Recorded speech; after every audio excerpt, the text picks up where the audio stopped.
So how tall are you? I'm 178 centimeters or 5'9". Okay, and so that's pretty much what most people will consider between a medium and a large. Yeah, I So always get stuck there. So someone your size, what bike size do you think you should be riding? I would think that would correlate to a medium, but Okay. I mean, I always use the example of t-shirt sizing. It's like, it's all over the show. Like most brands, I'm a large, but then if you put it in the dryer, it becomes, it's this whole game of guessing. But for bikes, I would say I would trend towards a size large, although I often get caught in the middle. I would usually rather go larger than shorter wheelbase. Yeah, and I'm the same. Like, to choose between a bike slightly too big or slightly too small, I'll rather have a bike that's slightly too big, and that's going back to whatever makes you more comfortable and confident on the bike. I feel like moving the bike around for me is my strength, whereas like going really fast when it's bumpy and jumpy and like really rough is my weakness. So having a longer bike kind of helps me. But yeah, for people, it's, looking at a size medium and trying a medium bike on one brand and then trying their friend's bike that's also medium that feels much bigger or much smaller. So if we talk about like reach number, because to me, when looking at like even Propane, when I order my bike, whenever they come out with a new bike and I know I'm going to get a pre-production or prototype, before ordering the size, I always check the geometry. Yeah. And I'm always into that. Like for me, that's the most important. I don't really look, for example, the gravel bike that's here is a size small. Yeah. And that was based on the reach. Because all my mountain bikes are size medium. Even my downhill bike is a large. I don't own any other bike in size small than the gravel bike. And that's fully based off the numbers. Based off of your my preference. Analysis, sorry? Yeah, my preference based on, and for the gravel bike and road bike, obviously I have like much less knowledge. Yeah. But I've ridden enough road bikes that, I know for the different brands that I've had in the past that, size 52 fits me really well. Yeah. What's the reach? What stem do you use? Because obviously a road bike uses a longer stem than a gravel bike. So trying to make the math and figure out. But so for a mountain bike, so you're 1.78 meters, what's your ideal reach? I mean, it also for an enduro bike. Yeah, okay. I was gonna say it also depends on the discipline. But we'll start with the enduro. I would say 475. The stack can kind of change. Obviously, you can account for that with different bar heights and such too. But I would say 470 to 475 is like a great starting number. Okay. Yeah.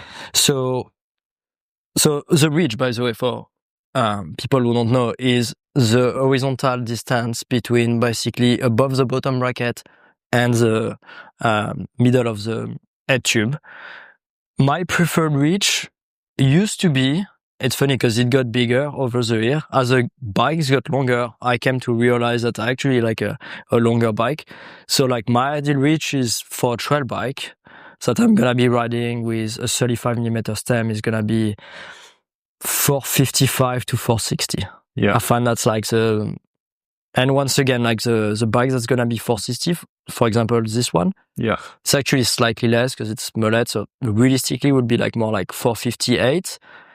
It's a bike that's going to be less playful than for example, my Tai, but it's also going to feel more stable and faster. But for what I'm going to do with it, more shuttling, I actually want a bike that's going to be feeling like longer and more planted. So this actually works really well for me. So 475 for you, what's the ideal stem length? I feel like that really depends on the head angle. Okay. So for a steeper bike, say like a 120 mil, not an XC race bike, but like a general all-around trail bike in the short travel category, tend to have head angles between 65 and 66 degrees. I find something like a 50 mil stem works really well for that.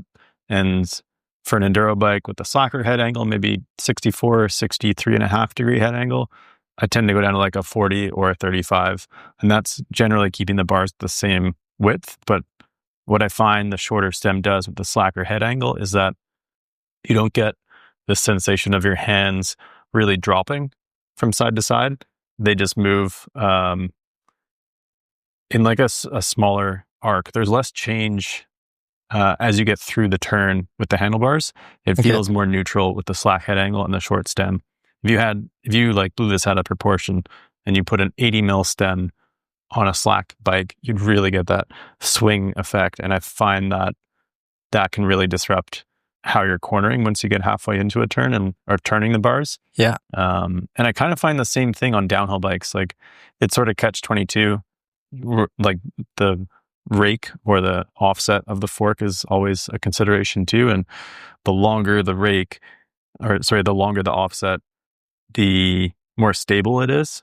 But you also get a degree of that flop, I guess, is more or less what it is the wheel like falling to the side naturally, just because it's further away from that axis that runs through the head tube. Whereas if you have a shorter one, yes, it's less stable, but to me, it's easier to dictate where the wheel is in the turn. So like you're saying that, well, I guess on a downhill bike, because typically it's like the tube is 62 to 63.5. Yeah. Like roughly around there. The standard for stem is 45, 50 millimeters these days? Yeah, I would say, 50 for a lot, but 45, some going down to 40.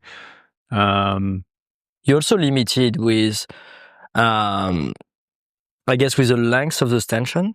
Yeah. I remember, like, for example, on a Fox 40, at the time, I was riding a 45 millimeter stem, if I'm correct. Yeah, I think it was a 45 millimeter stem with a Fox 40, and I think I was limited by how low I could go, which for me was fine because I was riding like I and half, that I was just above the stanchion.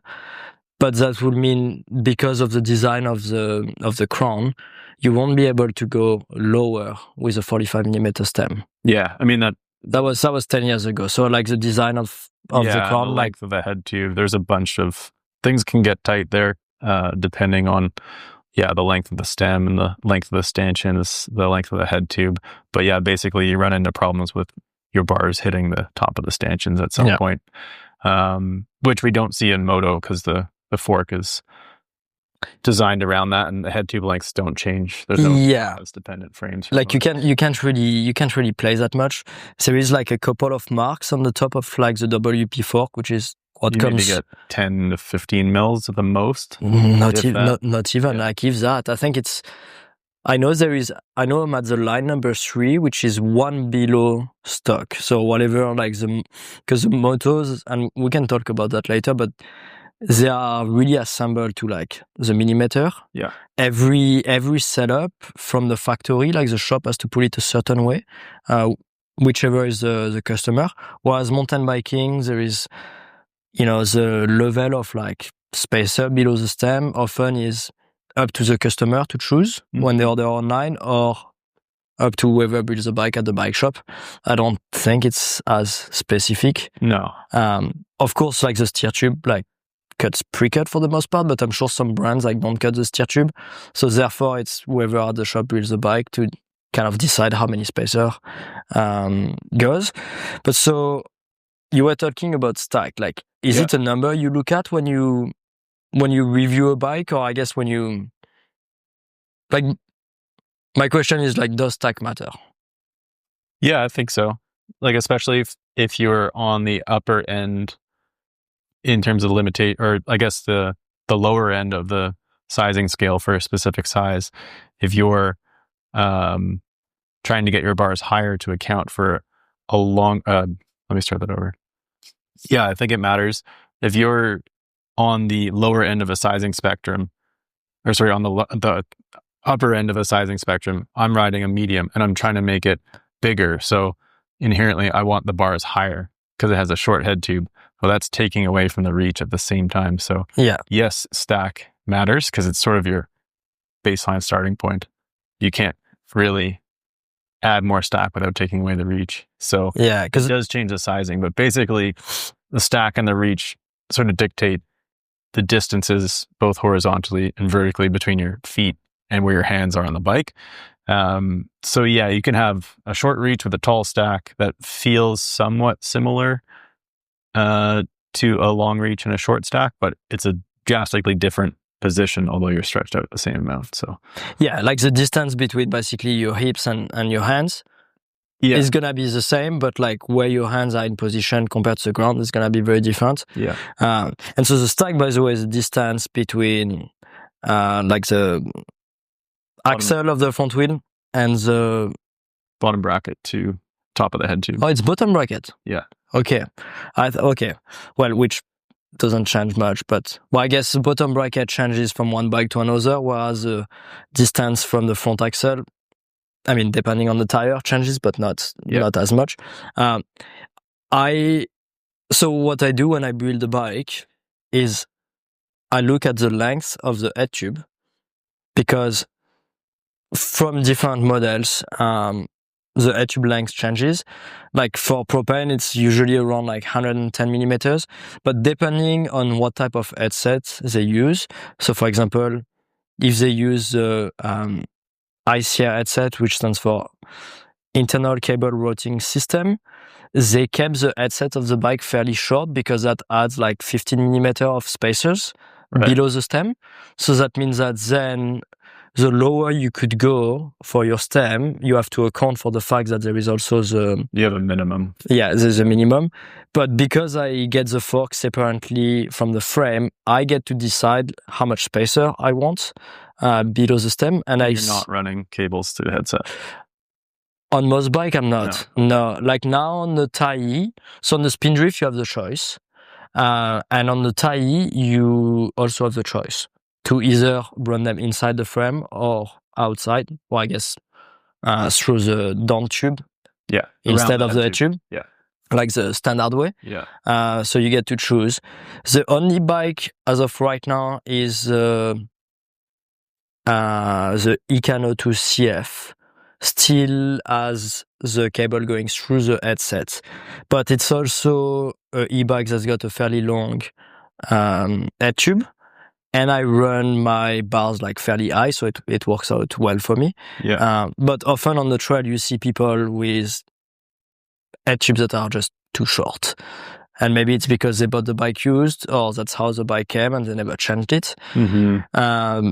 So what I'd like to tell people is take your time to experiment before you cut your steer tube. Yeah. And it's pretty scary for most people, because once you cut the steer tube too short, it's even more expensive than a handlebar. For sure. So, and then, to resell the fork, and obviously that limits your choices. Yeah. So on every bike I own, like I still have like 5 to 10 millimeter of spacer above the stem, just in case, I kind of like change my mind, or I start to like a higher stack. Measure twice, not once. But also, play around. Also on some bike, I have a 50 millimeter rise bar. And I was always with 35 millimeter rise, but I found out on some bikes, like I needed to be even higher. And so I had the choice with adding like 15 millimeter of spacer, based on having a 35 millimeter rise bar, or going for a 50. So what's your thought on the 50 millimeter rise bar? I mean, I would say generally taller riders are going to want a higher rise bar, but I mean, the flex comes into play too. Like generally higher rise bars have more flex than flatter ones.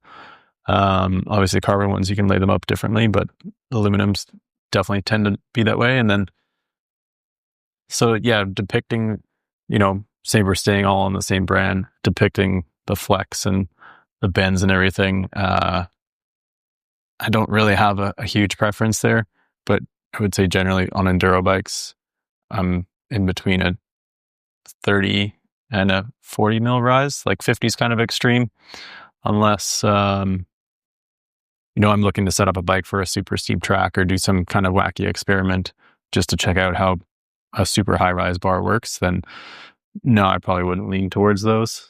Yeah, that makes sense. And so like we talk about stem bars, to go back to the start, like I asked you, what's your ideal reach? But so obviously, when you look at a bike, anyone like purchasing any bike from any brand, you go to the geometry chart at the bottom of the website, at the bottom of the page. Yeah.